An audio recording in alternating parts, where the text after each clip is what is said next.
Hey, yeah. No, you hadn't seen me for a little bit. My bad. I've been, I got a lot of stuff going on. Of course, just like everybody else. I'm not special. Everybody has a lot of stuff going on. But I just haven't made time for these videos, so it's really early. I've been up since about 3 a.m. My mind's been racing about this certain thing, art wise, that I'm playing around with and experimenting with. And I think I'm close to a new, would I say breakthrough, or just me leveling up a little bit art wise. It's something I've been experimenting with for some time now. And just I'm I feel that I'm right on the edge of creating something really cool that I think I'll like a lot. So yeah, I've been working on that. I I did make some new artwork. I'll put it up here with with AI. I've been experimenting with it a good bit recently. I mean, I use AI fairly often in my day to day, especially because there's a lot of messaging I do back and forth with people via email.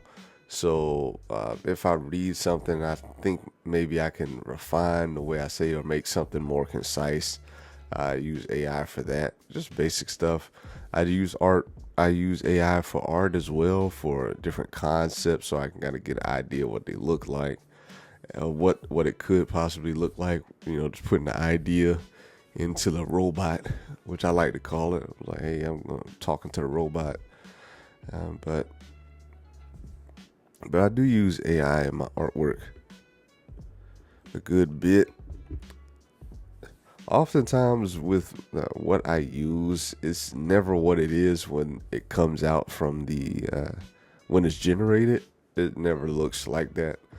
Oftentimes, I'll take parts from different ones and then Frankenstein them all together, or I'll just take the head of a person from one generation and then put it onto another one, change the colors. It's it's in I would say collaboration with AI. A good bit of my work recently is in collaboration with it, and you know, it's I don't know. It's really what's the word in the art world, at least right now. Divisive. Would that be the right word to use?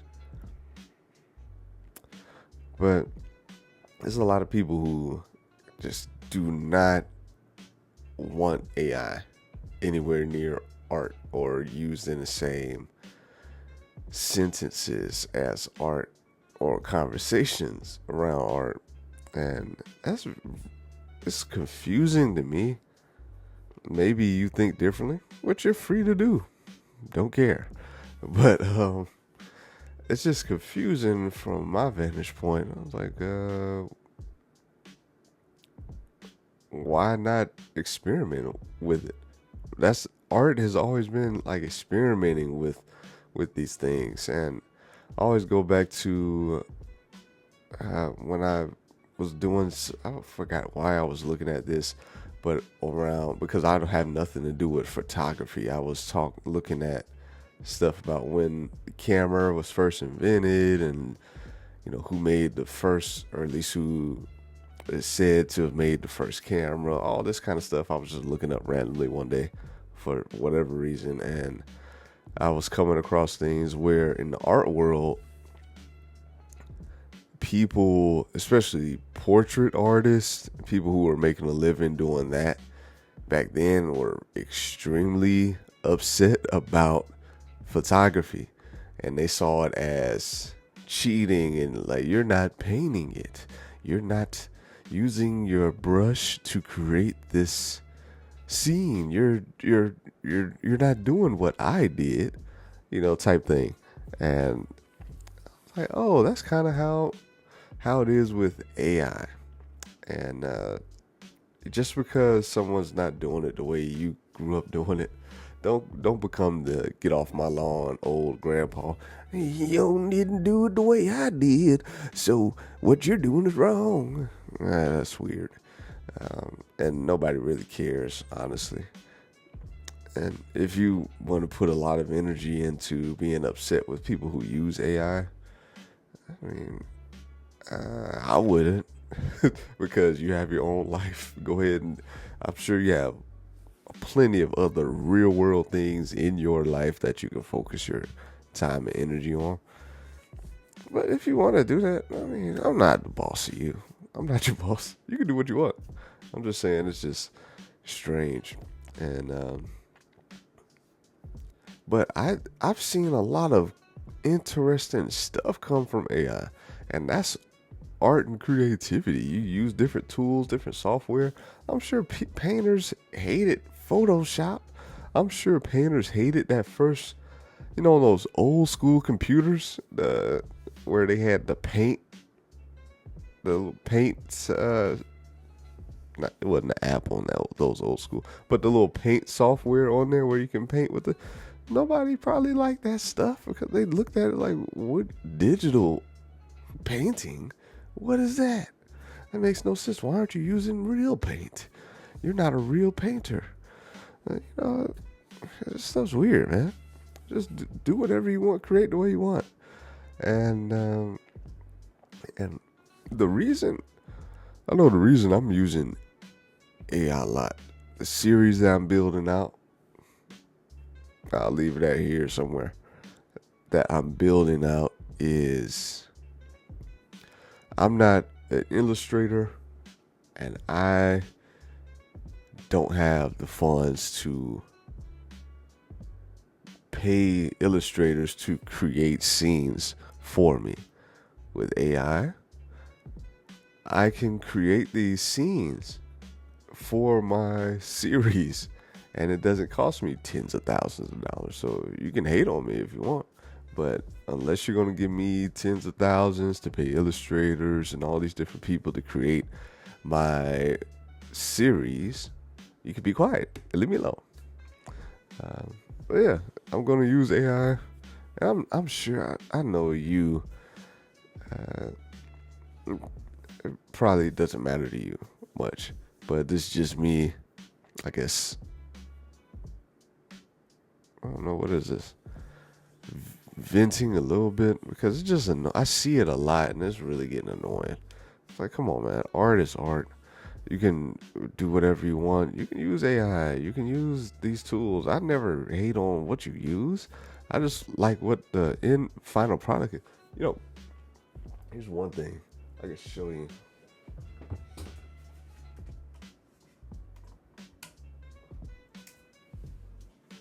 Now, I've been I've been collecting NFTs for years, since like 2019.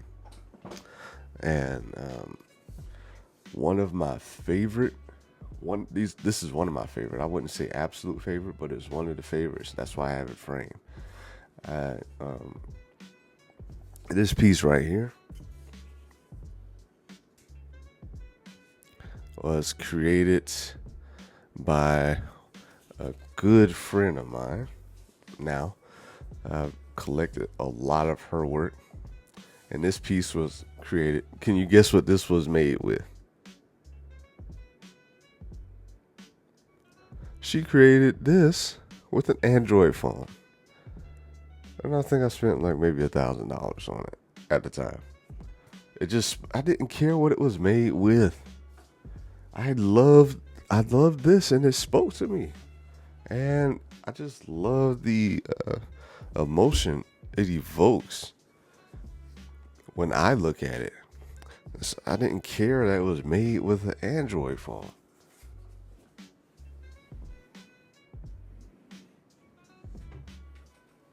So why care what someone makes the art with? If you feel something when you look at it, if you enjoy it, who cares who made it and why it was made, how it was made?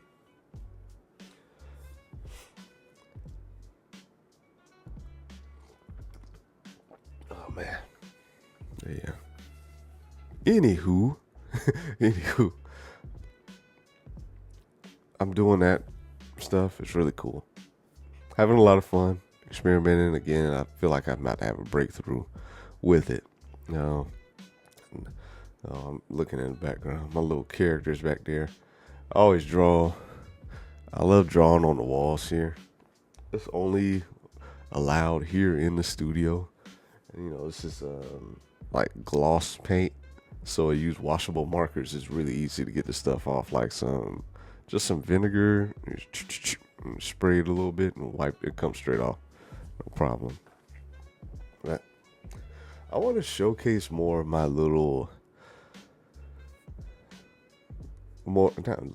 more of my characters in this other unit. I have so many things that I do creative wise. I just don't share a lot of the stuff. But I want to share more of my characters. I don't even know what to call them. It's just they spawn from me not being able to no matter how much I tried, being able to draw realism, almost real, or some really cool anime style. Is like my brain does not let me do that. No matter how much I practice, all that kind of stuff, even when I was a kid. So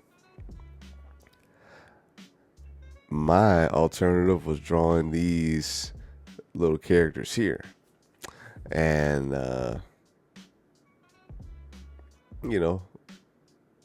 if you've seen some of my early work from a few years ago, and I still implement it in my work nowadays, you'll see these shapes. Just these random, like, loopy loops, blobs, whatever you want to call them. But I've always had the blobs. I think I told you about it in the last episode, so I'm not going to talk about it again. But I like turning them into faces a lot. I'll make the shape. I'll look at it for a second. I'm like, oh, this is how I can see the face. If I turn it this way, I can draw the eyes here. This could be the nose. That could be the hair. This could be the side profile of it. Just all that kind of stuff. So yeah, I've been creating a lot of stuff. I created there's a one-page website that I created. I'll put it somewhere. What I've launched is an opportunity for people who want to invest in my artwork to have for something to benefit them after they invest. When you own one of these one-on-one works, I'll create a one-on-one only for you that will basically be the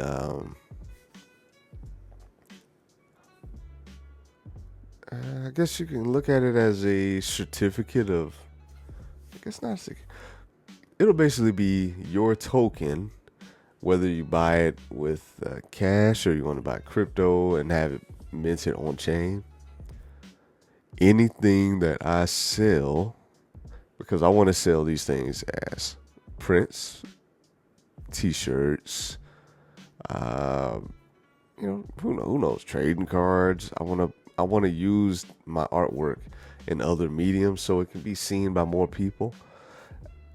You will receive, anybody who owns any one-of-one from me, if I use the one-of-one that you own, if it makes money, whether printed on fabric, printed on paper, you get a percentage. 5% is going, at least currently, that's what's going to be the royalty. 5% for all sales, net sales across whatever platform it's on. If you own it, you get a piece. So, and that's in perpetuity. Now, I'm still trying to decide if somebody sells their token, if I'll pass it along to the next person. I don't want to get too much, things too complicated and have to, you know how people are. You know how people are. I mean, me, we're people. If I when I do this kind of stuff, I'll need to verify, your address, those type of things. And that's a lot of people aren't comfortable with that stuff. And I understand. You don't have to be part of the royalty system if you don't want to. It's not a required thing. It's just an option there if you're interested. Now, you know what? I'll keep that for later. The next thing I was about to talk about. Well, yeah, I want to be able to benefit you for investing in me. And, money's hard to come by for a lot of people. And you even being able to consider or wanting to invest in me means a lot to me, as I'm sure you know. So I want to be able to give back to you something for that investment. What else I got? What else I have going on? I don't know. Not a whole lot. I mean, well, I do have a whole lot, but not a whole lot that I'm going to tell you. But, yeah. I got this little thing right here. I can make little beats with it. It looks like a little calculator. Just saw it. I've had it for a long time, but then I left some batteries in it, and the battery basically exploded, so it was acid all over the back of the mechanism.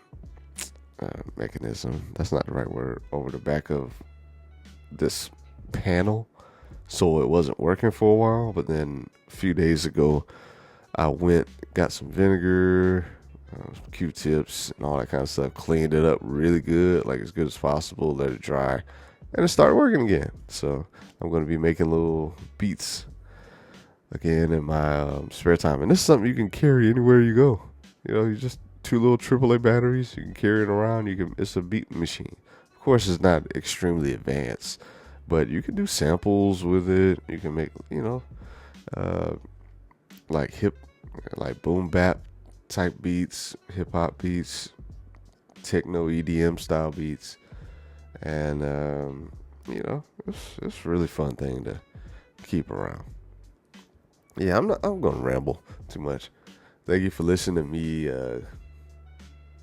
on my AI soapbox for however long that was. I was talking about it, but thank you for being here as always. Sorry I kept you waiting so long. Just had a lot going on, but I know how I get, so I wanted to make sure to make one of these before before it's 2 weeks, 3 months. It means the same to me. If I let that time keep going, I'll just forget and get caught up in life and never come back. So I wanted to make sure I made this for you. But yeah, I'll talk to you later. And I look forward to showing you some more stuff I'm working on. I have some cool things coming. And yeah, appreciate you as always. Till next time. Peace.